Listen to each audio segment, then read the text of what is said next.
ఢిల్లీ మద్యం కేసు రోజుకో మలుపు తిరుగుతోంది. ఢిల్లీ మద్యం కేసులో కవిత ఈరోజు తీహార్ జైలుకి వెళ్ళింది. తీహార్ జైల్లో కవిత పరిస్థితి ఎలా ఉండబోతోంది? కవిత ఎవరెవరిని కలిసే అవకాశం ఉంది?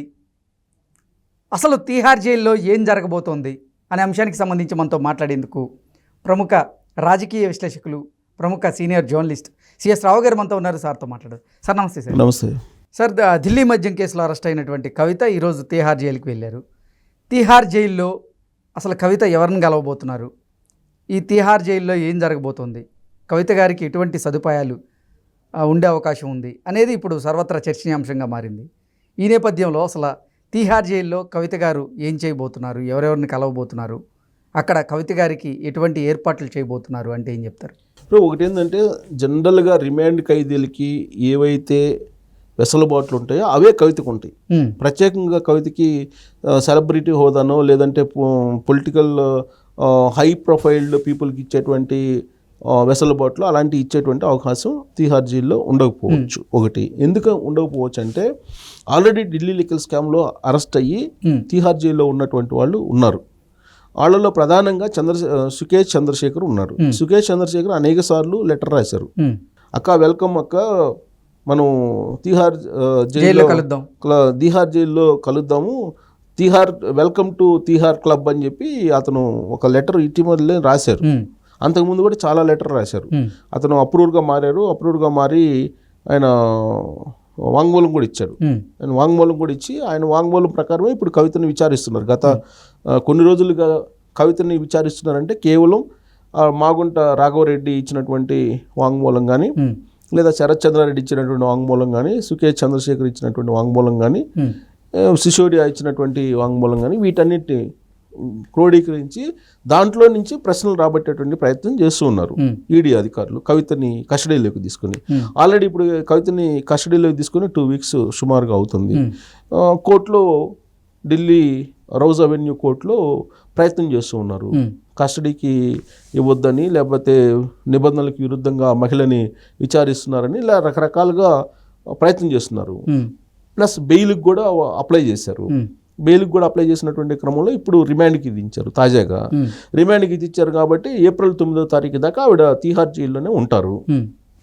అయితే తీహార్ జైల్లో ఉండేటువంటి వాళ్ళని, ఈ లిక్కర్ స్కామ్లో ఉండేటువంటి వాళ్ళని ఈవిడ మ్యానిపులేట్ చేసేటువంటి అవకాశం ఉంది, సాక్షుల్ని తారుమారు చేసేటువంటి అవకాశం ఉంది. కాబట్టి మా కస్టడీకి ఇవ్వండి అని చెప్పి ఈడీ ఒక పిటిషన్ రౌజ్ అవెన్యూ కోర్టులో వేశారు. అంటే తీహార్ జైల్లో ఒకరికొకరు మాట్లాడుకుంటారు అనేటువంటి ఉద్దేశంతోనే కదా ఈడీ ఆ విధమైనటువంటి పిటిషన్ వేసింది రోజు అవెన్యూ కోర్టులో. అంటే తీహార్ జైలుకి వెళ్ళి అక్కడున్న సాక్షుల్ని ఈమె ఇన్ఫ్లుయెన్స్ చేసేటువంటి అవకాశం ఉంది తీహార్ జైల్లో, కాబట్టి మా కస్టడీకి ఇవ్వండి అని చెప్పి అడిగారు కవిత గురించి. అంటే అక్కడ ఒకరికొకరు మాట్లాడుకునేడానికి అవకాశం అయితే ఉందిగా. అక్కడ సుకేష్ చంద్రశేఖర్ కానీ, అంటే మహిళలు వేరే బ్యారెక్లో ఉంటారు, పురుషులు వేరే ఉంటారు, కానీ అందరు కలుసుకునే దానికి టైం ఉంటుంది కదా, టైం అయితే ఉంటుంది. మరి బ్యారెక్లో లేసి తలుపులేసి అక్కడే ఉంచరు కదా. వాళ్ళకి మామూలుగా టిఫిన్ పెట్టేటప్పుడు, లేదా భోజనం పెట్టేటప్పుడు, లేదా వాళ్ళకి ప్రోటోకాల్ ప్రకారం కొన్ని పనులు, ఏ పనులు చేయగలరో ఆ పనులు చేపిస్తూ ఉంటారు.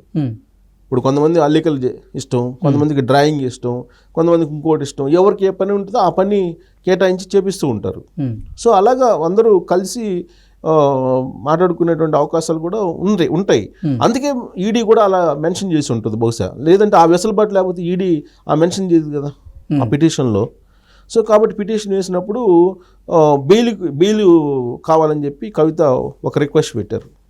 కవిత తరఫు అడ్వకేట్ ఏం పెట్టారు, మా పిల్లలు మైనర్లు, మా పిల్లలు ఎగ్జామ్స్ ఉన్నాయి కాబట్టి ఈ ఎగ్జామ్స్ ఉన్నాయి కాబట్టి మాకు బెయిల్ కావాలి అనేటువంటి ఒక ప్రతిపాదన చేశారు కోర్టు. బట్ కోర్టు కొట్టేసింది. కోర్టు వాళ్ళ ప్రతిపాదనలు, వాళ్ళ వాదనలు వినిపించుకోలేదు. సో అది సహేతుకం కాదని భావించి రిమాండ్కి పంపించింది కవితని. సో ఇప్పుడు కవిత రిమాండ్కి వెళ్ళింది. రిమాండ్కి వెళ్ళినటువంటి కవితని ఢిల్లీ నుంచి తీహార్కి ఎలా తీసుకెళ్తారు అనేది ఒకటి ఆసక్తికరమైనటువంటి అంశం. ఎలా తీసుకెళ్తారు? మామూలు సాధారణ ఖైదీలను తీసుకెళ్తారు, స్పెషల్గా ఏమీ తీసుకెళ్లరు. ఇప్పుడు ఇక్కడ ఈడీ అధికారులు అరెస్ట్ చేసినప్పుడు హైదరాబాద్ నుంచి శంషాబాద్ ఎయిర్పోర్ట్కి ఎలా తరలించారు? ఆమె సొంత వాహనంలో తరలించారు. వాస్తవంగా ఈడీ అధికారులు అరెస్ట్ చేసిన తర్వాత ఈడీ వాహనంలోనే తరలించాలి. కానీ ఇక్కడ ఏం చేశారు, కవిత తన వాహనంలో వస్తానంటే యాక్సెప్ట్ చేసింది ఈడీ, యాక్సెప్ట్ చేసింది. ప్లస్ ఆవిడ ముందు సీట్లో కూర్చున్నారు, ముందు సీట్లో కూర్చొని వెనక ఈడీ అధికారులు కూర్చున్నారు. కానీ అది కాదు, ఈడీ చేయాల్సిన పని ప్రొసీజర్ వేరు. ఆవిడని మధ్యలో కూర్చోబెట్టి ఇద్దరు అధికారులు అటువైపు ఇటువైపు కూర్చోవాలి, తీసుకెళ్ళాలి. ఫస్ట్ ఏంటంటే ఆమె సొంత వాహనాన్ని అనుమతించారు, రెండు ఆమెను ఫ్రంట్ సీట్లో కూర్చోబెట్టి తీసుకెళ్లారు, అదొకటి. రెండు, ఢిల్లీకి వెళ్ళిన తర్వాత ఢిల్లీ ఎయిర్పోర్ట్ నుంచి ఈడీ ఆఫీస్కి ఎలా తరలించారంటే ఈడీ కారులోనే తరలించారు. ఈడీ కారులో తరలించినప్పుడు మీరు అబ్జర్వ్ చేస్తే ఆవిడ వెనక సీట్లో మధ్యలో కూర్చున్నారు, అటుపక్క ఇటుపక్క ఈడీ అధికారులు కూర్చున్నారు. ఒక లేడీ అధికారి కూడా ఉన్నారు. ఆవిడ ఇక్కడ కేటీఆర్ అడ్డుకోపోతే వార్నింగ్ ఇచ్చింది కేటీఆర్కి, ఆ అధికారి ప్లస్ ఇంకొక అధికారి ఇద్దరు కూర్చున్నారు ఢిల్లీలో ఎయిర్పోర్ట్ నుంచి ఈడీ కార్యాలయానికి తీసుకెళ్లేటప్పుడు. సో ఈడీ కార్యాలయంలో ఆమెను ఇన్వెస్టిగేషన్ చేశారు, దాదాపుగా 2 వారాల పాటు అక్కడే ఉన్నారు. ఇన్వెస్టిగేషన్ ఇంకా పూర్తి కాలేదు, చాలా అంశాలు బయట రావాల్సి ఉన్నాయి, సహకరించట్లేదు ఆవిడ విచారణకి అని చెప్పి ఈడీ అధికారులు కోర్టులో తెలియజేశారు. కొన్ని అంశాలు పెట్టారు, దాదాపు 10 ఫోన్లు వాడారు. ఆ 10 ఫోన్లో కొన్ని మాత్రమే మళ్ళీ అది రీట్రీట్ అయినాయి, అంటే డేటాని మళ్ళీ రికవర్ చేసుకోగలం, మిగతా ఇంకా రాలేదు.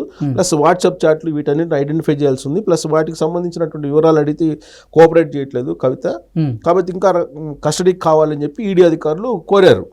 కానీ రిమాండ్కి అయితే విధించింది. రిమాండ్కి విధించినప్పుడు ఆ కోర్టు నుంచి డైరెక్ట్గా ఎలా తీసుకెళ్తారు, ఈడీ ఆఫీస్ నుంచి తిహార్ జైలుకి అయితే తరలించాలి కదా, ఈడీ సంబంధించినటువంటి వాహనంలోనే అక్కడికి తరలించారు, ప్రొటెక్షన్ తోటి తరలించారు, తిహార్ జైలుకి అప్పచెప్పారు. తిహార్ జైలుకి అప్పచెప్పిన తర్వాత తిహార్ జైలు ప్రొసీజర్స్ ఎలా ఉంటాయో ఆ ప్రొసీజర్స్ని డెఫినెట్గా కవిత పాటించాల్సిందే. అక్కడ ప్రత్యేకమైనటువంటి వెసులుబాట్లు ఏమి ఉండవు తిహార్ జైల్లో. తిహార్ జైలుకి వెళ్ళినటువంటి రెండవ తెలుగు రిమాండ్ ఖైదీ ఎవరైనా ఉన్నారంటే కవిత. అప్పుడు నాకు తెలిసినంత వరకు కృష్ణ యాదవ్, మాజీ మంత్రి కృష్ణ యాదవ్ అప్పుడు తెలుగు స్టాంపులు కొనుక్కోవడం జరిగింది. అప్పుడు కృష్ణ యాదవ్ వెళ్ళారు, తిహార్ జైల్లో ఉన్నారు, చాలా సంవత్సరాలు ఉన్నారు. ఆ తర్వాత అతను నిర్దోషిగా బయటకు వచ్చారు. ఇప్పుడు కవిత వెళ్ళింది. సో కవితకి తిహార్ జైల్లో ఫుడ్ ప్రొసీజర్ కానీ డ్రెస్ ప్రొసీజర్ కానీ ఇవన్నీ ఉంటాయి. సో అవన్నీ డెఫినెట్గా అంకిస్తారు. ప్రత్యేకమైనటువంటి బ్యారక్లు ఇవ్వటమో లేదా అలాంటిది ఏమి ఉండదు. మామూలుగా రిమాండ్ ఖైదీలకి ఏదైతే మహిళా ఖైదీలకి ఇస్తారో అలాంటివే ఇస్తారు. స్పెషల్గా అంటే ఈడీ విచారణలో ఉన్న నేపథ్యంలో ఈడీ ఆఫీస్లో ఆవిడకి స్పెషల్ రూమ్ ఇచ్చారు, ఇంటి దగ్గర నుంచి ఫుడ్ తెచ్చుకునేటువంటి వెసులుబాటుని కల్పించారు, కుటుంబ సభ్యుల్ని కలిసేటువంటి వెసులుబాటు కల్పించారు. ఈడీ కల్పించింది, ఈడీ కల్పించాలని కోర్టుని అడిగింది, కోర్టు ఇచ్చారు. కానీ వన్స్ రిమాండ్కి ఇచ్చిన తర్వాత అలాంటి వెసులుబాట్లు ఏముండవు. అందరి ఖైదీలకి ఏ విధమైనటువంటి వెసులుబాట్లు ఉంటాయో రిమాండ్ ఖైదీలకి అదే ఉంటాయి. ప్రత్యేకమైనవి ఉండవు. కుటుంబ సభ్యులను కలవాలి, లేదంటే పిల్లల్ని కలవాలి, లేదంటే ఉదయం సాయంత్రం నేను కుటుంబ సభ్యులు పలానా వాళ్ళని కలవాలి అని అంటే అది కాదు. ఎవరికైతే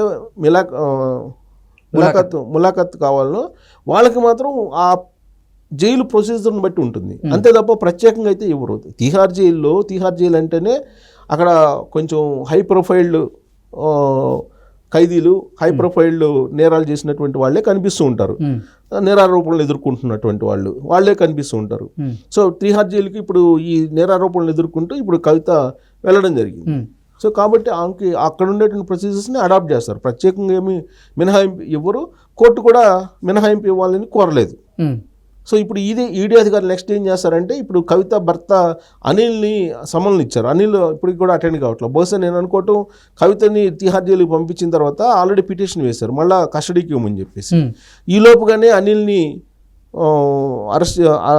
అదుపులోకి తీసుకొని విచారించేటువంటి అవకాశం లేకపోలేదు. అలాగే కవిత పిఏ తర్వాత కవిత పిఏతో పాటు వాళ్ళ బంధువులు వీళ్ళందరి మీద నిఘా పెట్టింది ఈడీ.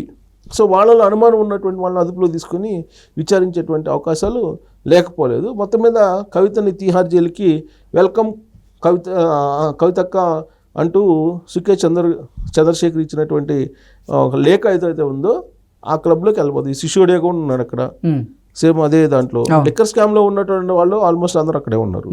సో కాబట్టి వీళ్ళందరూ కలిసి మాట్లాడుకుంటారా లేదంటే వీళ్ళందరూ కలిసి ఏం చేస్తారు అనేది ఆసక్తికరమైన విషయం. కాకపోతే జైల్లో ఏం జరుగుతుంది అనేది మనం చెప్పలేం కాబట్టి జస్ట్ మనం అనాలిసిస్. అనాలిసిస్ ఎక్స్పెక్ట్ చేయటమే. ఓకే. అక్కడ మనం కరెక్ట్గా చూసి జైల్లో ఎలా ఉంటుంది ఏంటి, వీళ్ళు కలిసే అవకాశం ఉందా, వీళ్ళు పక్క బ్యారెక్లు ఇచ్చారా, లేదంటే వీళ్ళు కలిసేదానికి అవకాశం ఉన్న బ్యారెక్లు ఇచ్చారా, ఇవన్నీ కాదు కదా. ఇప్పుడు ఆల్రెడీ ఇప్పుడు ఈడీ అండర్లో కేజ్రీవాల్ ఉన్నాడు. మరి కేజ్రీవాల్ని రిమాండ్కి పంపిస్తారా? ఇప్పుడు ఇంకా రిమాండ్కి పంపిలా, ఈడీ అధికారులు విచారణలో ఉన్నారు. ఇప్పుడు కవితను పంపించారు, నెక్స్ట్ కేజ్రీవాల్ని కూడా పంపిస్తారా అనేది కూడా ఆసక్తికరమైన. మొత్తం మీద తీహార్ జైలు అనేది ఇప్పుడు మరోసారి తెలుగు రాష్ట్రాల్లో మారుమోగిపోతుంది. ఓకే.